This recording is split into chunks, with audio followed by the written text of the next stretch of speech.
Militer Ukraina mengatakan negaranya telah ditargetkan oleh lebih dari 50 rudal jelajah dari Rusia pada Senin, 31 Oktober 2022 pagi waktu setempat.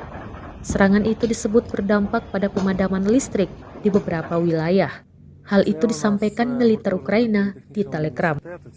Militer Ukraina menambahkan bahwa lebih dari 50 rudal jelajah X-101, X-555 diluncurkan dari Rusia. Sementara itu, Wakil Kepala Kepresidenan Ukraina, Kirilo Timozenko, pada Senin menuduh pasukan Rusia telah melakukan serangan masif lainnya terhadap infrastruktur energi milik Ukraina. Dia mengemukakan hal itu setelah para pejabat Ukraina mengumumkan pemadaman listrik dan pasokan air di ibu kota Kiev.